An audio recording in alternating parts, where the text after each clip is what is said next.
back to DevLive, this time in person at Mindspace with our dear guest, Razvan Sighinas, CIO ING Bank Romania.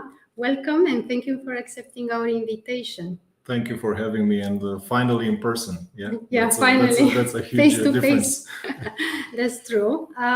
ING Bank Romania will be our security stage partner and joining us on 10th of June. So this evening we'll have the opportunity to ask you more and have a sneak peek on what you'll prepare for DevTalks also, but also something about you. So I will let you introduce yourself and maybe tell us a few words about ING Bank Romania. Thank you very much, and hello to everyone. Yes, I'm Razvan Sighinas. I'm the CIO of ING Bank Romania, and I've been in this role for more than 3 years already, which in this profession is a bit of a lifetime, to be honest. My background is that of an engineer. I am actually a software engineer at the core, and before joining ING, I actually never worked in a bank. Still, in this role for 3 years, I'm really happy to say that the organization actually evolved in a way that I could never have dreamed for 3 years ago, in the sense that we've continued to invest a lot in our digitalization path, in our capabilities for security, for DevOps, for digitalization of further services and propositions to our customers. Actually, anecdotally, until a couple of days ago, the only product that we as a bank were servicing to our customers that was not fully digitalized end-to-end was actually the mortgage product. And now we are the first bank in Romania since a couple of days ago that actually has this proposed to our customers, fully approved on the digital channels, which goes to say a lot about our ambitions for a number of years, where we always wanted to have all of our bank inside your pocket. Now I can say we're definitely there, and this is definitely not the end of the journey. This is an important milestone, however, one that makes us actually have an even higher appetite for investment in this kind of challenges. Other than that, I'm a happy father of two. My younger son is actually turning 10 tomorrow, and when I asked him what he wants for his birthday, he told me that he wants a savings account with ING. Because in case he doesn't get the return he wants on the savings account, he knows I will compensate the rest. This being said, I think it's funny, but it is actually on our ambitions as well to further improve our personalization and diversify our offering, especially also for the young generation. And we will have interesting additions for this later in the year, where kids and families will have this kind of enhancements and products and services. So I'm actually looking forward to have my 10-year-old as one of the early adopters, and definitely a beta tester for this. So they share your passion for technology and also for investments? Yeah, maybe not my passion for investments, but I think it's important, and I know I'm speaking also to all of you that have kids at home, to entertain their financial education from a young age.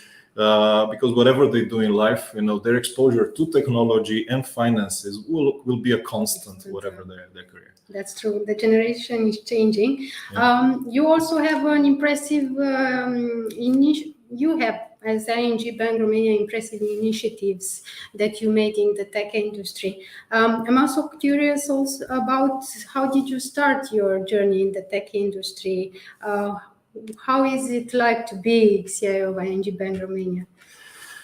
Well, I'm a technologist by any means, and which means that for more than 20 years already, actually, oh my God, I've been part of the software engineering world, either working in the enterprise software space or in the telco space, and actually before joining ING, also in the gaming industry. Yes. So by no means I'm a hardcore banker, but for me, entering ING, I found an environment which is extremely open for change and extremely inclusive because of this, to ideas, to innovations, to perspectives coming from the outside world. I mean, I cannot count the amount of times that even from my first days in ING, people were trying to get stupid questions from me just because they were interested to have a different perspective, to challenge their own assumption. And that's an environment which I think we definitely still have today, and definitely sets up for success, any new brain, let alone a technologist coming into the organization. So that was, for me, let's say, to start with, as having my technical background, a very accommodating environment to quickly start having an impact. And probably this takes me to the next step, because definitely in ING we have a very vivid engineering culture. Our internal mantra is that of a technology company with a banking license. And this tells a lot, on one hand, about the ability for good technology minds to have an impact into the business decisions, into the shaping of the strategy on the long run. But also tells a lot about the openness of the other business units into the bank to learn, to enhance their way of working, because they all understand the power that technology can have in their own space, and it is part of their development and let's say also of their evolution strategy to gain this kind of competencies and deeper understanding of the truly opportunities, but also risks, right? Because we're also talking about security that technology can bring to their business. So we are a lot of engineers in ING, both in the bank in Romania, where about 25% of the employees in the bank are actually in IT. But also in the world, because ING worldwide has around 60,000 employees, and about 12,000 of them are actually engineers. And this tells a lot about how key of a role technology plays in the life of ING and into the decisions and how we operate. This leads me to the next question. What would be 2 or 3 reasons that a specialist should work for your organization? Because it's challenging. And I think for an engineer, the key thing that motivates us is a challenge, a professional challenge. And you can never have, better challenges than the one that actually have to do with the key business decisions at the table. So the true professional challenge, I think, is there. The challenge that has an impact. You can have an impact to the customers immediately in an environment which is, as you definitely know, in the banking industry, heavily regulated with high standards on a lot of things. So definitely you have the prerequisites and you have the environment to really operate at that high standard and have that impact at that point. And also because I think we are a truly diverse and very global organization, because my colleagues here in Romania definitely work very tightly coupled with teams across the world. Co-creation environments for all sorts of solutions, technologies that we're building for customers everywhere.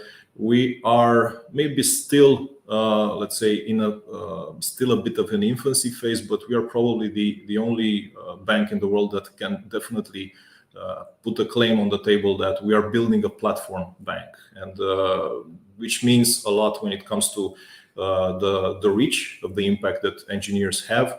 But also to the true professional challenge that is behind us, because it's we as engineers actually, I think, love to have smart people around us to interact with like-minded minds, but from which we can learn a lot, and that creates that kind of interaction, which I really find myself motivating, and I see it actually in the eyes of my team as well.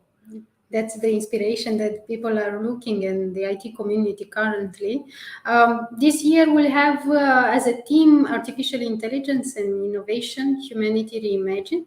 Mm-hmm. So I'm curious how ING Bank Romania will approach the future of work, connecting with the team. And well, I think there's a lot of dimensions of how we perceive work to evolve. It's all but for sure it's this hybrid way of working, which we're all talking about, kind of that pivoted a lot in the past couple of years with extensive work from home, actually work from anywhere, and we believe that a constant part of our future of work will be this thread. And we're doing a lot to make sure that we calibrate our processes and our way of working in the way that it balances optimally between working from anywhere and being able to,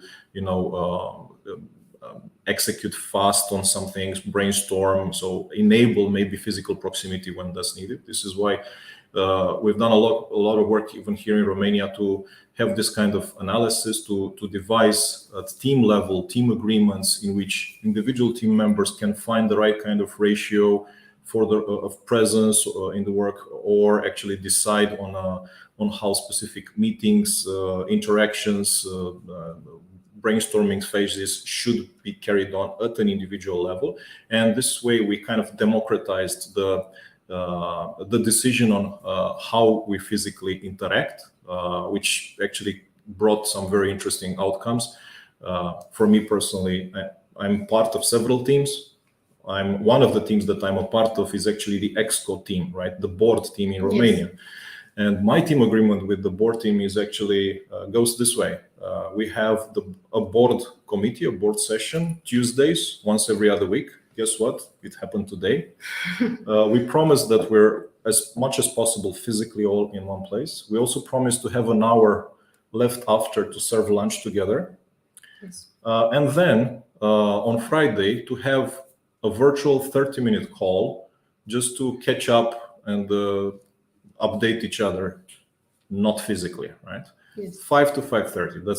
That's my commitment to the EXCO team. And similarly, I have this kind of commitments with other teams that I'm personally part of. And actually, that's the way that every ING employee has this kind of team agreements with the teams that he's engaged with.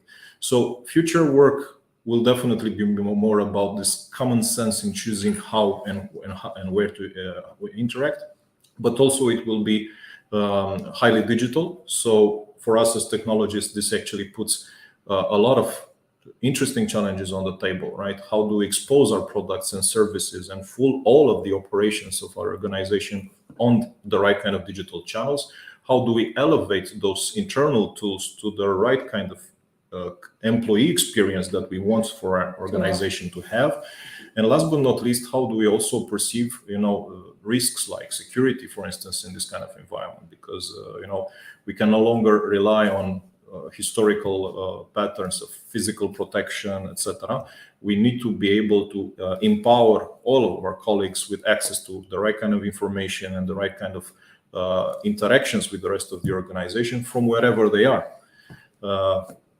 Very good challenges for us, the technical minds, and I think we have actually very good solutions for that, because ING has been performing predominantly remote over the past couple of years. Even for our sales force in the offices that we have across the country, we actually have the right kind of tools for them to also do their job remotely from home. 95% of everything they can do in an office, they can also do from the laptop of home. Of course, also benefiting from the fact that this kind of physical distancing was also preferred by customers in the meanwhile. But it takes, I think, the right kind of thinking of how we run our business and the right kind of engineers at the table when you do the thinking to come up with the smart solutions to do this. I think this will be the challenge of any company on the long run, because this goes to the depth in which we do our digital transformation. Many of us just do digital transformation at the customer channel, but truly we need to digitalize our internal processes and how we operate internally to truly be able to scale and cope with this kind of challenges of the future. And I think that's where many companies are still trailing, unfortunately. But I hope they'll be there. That's an opportunity to be there. And you mentioned the smart engineers. How do you keep the technology skills current for your team, for the tech people in your company?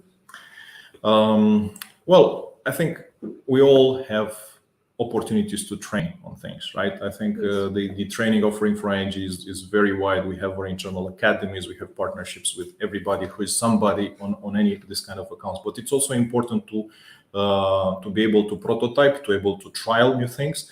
And we have this kind of a seeds concept, this prototyping concept, in which we are actually exploring and doing proof of concepts, MVPs for all sorts of new technologies, and trying to understand how they would fit in our business strategy. And as there is, we have countless of such examples that we're trying to assign capacity and support, let's say, for this kind of niche research constantly, and many of them actually evolve to be the platforms and the solutions of the future. Right now, for instance, we're building, as a result of this, such a proof of concept that we've done a couple of years ago, a next generation payments infrastructure, which will be highly scalable, cloud-based, based on a type of technology which I think a lot of you will want to get their hands on.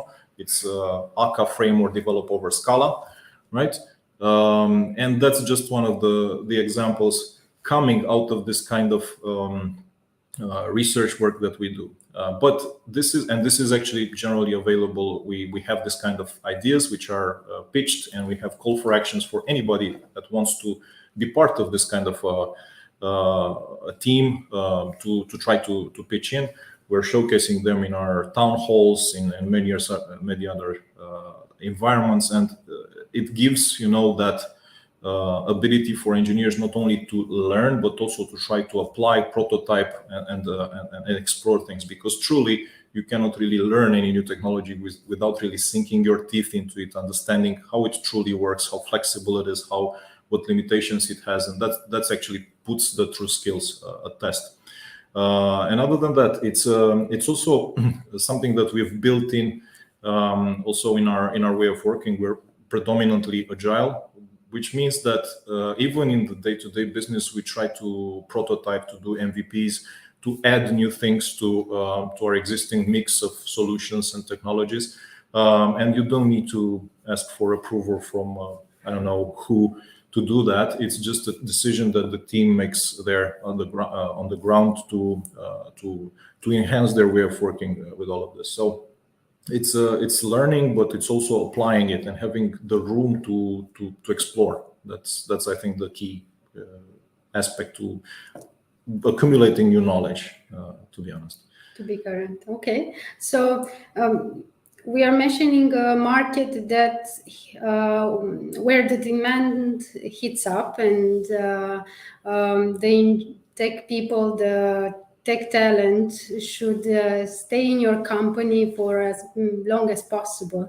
What would be your advice for the tech companies to keep their tech talent there and to motivate them to remain in an organization?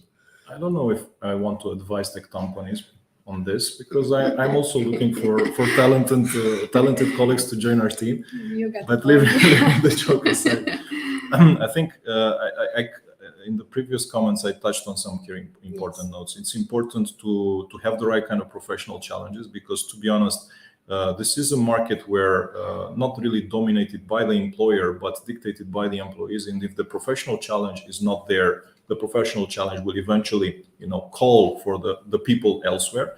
And to have the professional challenge, you also need to have some diversity. So yes, it's important to retain employees, but it's important to have the right kind of management practices inside, to not tie people to a specific job forever, to allow them to have lateral moves, to have exposure to other projects, initiatives, other domains of the organization. So there needs to be the right kind of internal dynamics within the organization. So there is this kind of broadening of the experts' shoulders, right, from a professional perspective, but also this constant, appeal to the challenges of the organization. And last but not least, I think it's important for any engineer at the end of the day to have the satisfaction of the impact of their work. And in Romania, I guess we have a multitude of companies, which some of them, technology companies, may not actually be able to offer that challenge, because they are maybe part of a broader delivery chain on some initiatives. So before having the actual work of an engineer touch a customer, the chain is too long. And I think that's a challenge of organizations, because I think they need to acknowledge that in a way that they also build their business model. For many years, Romania has been maybe thriving on this kind of outsourcing models, etc. But you need to understand that as our level of maturity of our technical workforce is evolving, the challenge of innovation, of intellectual property design, etc., is becoming much more important. So the companies themselves, unless they understand and are able to evolve their business model in this regard, they will inherently churn talent. Yeah, that's true. So now I would like to address a question regarding your future goals. How does your company help you achieve your future goals? Well, I guess my first reaction would be that ING acknowledges that there are not separate set of goals. There is not a set of goals for technology, or for me personally as the leader of the technology organization, that I'm not sharing and trying to make sure that they are part of this organizational strategy. So it takes a dialogue. It takes a way for us as technology organization to be able to have also the informal status and the stakeholder relationship with all of the partners in the organization to make sure that our point of view is visible and well understood. But also it takes that level of maturity for us to find the best way to mix this with the business outcomes that we're looking. So the key is that we're not having different kind of goals. I can tell you, between myself and other board members in ING, from, I don't know, 10 objectives that I have set up for myself in a year, probably 9 are identical to everybody else, because I can never perceive my teams or my success without actually looking at the business success as well. In many cases, because we are so tightly coupled together, operating in an agile way, that frankly, we need to work this path together. Fortunately, I think this topic of the informal status, right, of the credibility that we as engineers need to gain in the relationship with the business counterparts is the key part, and I think is one of the things that we've managed to do well within ING. It obliges us, right, to be operating at this kind of level. But whenever I'm talking about objectives like, I don't know, specific investments in the security domain, in different capabilities, accelerating a migration to cloud, which is one of my objectives on the short term, I can tell you the same objective is in the objectives of the CEO, of the CFO, and everybody else in your organization, because and that's, I think, what's really setting up for success. Thank you for sharing your thoughts. Also, I would like you to leave a message for the IT community. We are approaching DevTalks, and we'd like to have maybe a sneak peek on what you'll prepare for us at the event. If you don't want to spoil the surprise, then just a message. Let me just say that for us, security will be part of the security stage, and definitely we will try to give you more of this perspective of how we work. But we will be active and present on the other stages as well, just also to hear from you guys, but also to maybe collaborate and share from our end. So don't worry, my colleagues are highly excited by the event starting June 8th, and we will be present everywhere. But when it comes to security, I think you'll hear some very interesting perspectives that we have in how we've integrated security into our modus operandi, because we're truly looking at the BizSec DevOps model that we've implemented in the bank. Security is paramount for banking, and presents specific challenges, of course, the moment that we've exposed all of our products and services through a digital channel in your pocket or on your screen. So you will hear some of the tips of the trade, some of the technologies that were implemented, but also some of the processes, how we're managing the shift left of the security cycles into delivery and design and architecture, because it's important for security not to be an afterthought into how we're building our designs, but to be, if possible, even a differentiator in our solutions that we're building. And my colleagues, both in the security domain, but also in the delivery, in the software engineering domain, will give you a bit of this nuance. And I'm sure that you'll have a hard time really telling them apart, if you can tell them apart who is security, who is software engineering, then I need to still do more work. Thank you for sharing the ideas with us. We're looking forward to meet ING Bank Romania as security stage partner at DevTalks. See you on 8th of June, and thank you for being here and having the time with us. My pleasure. See you at 8. Have a great evening. Bye. Bye.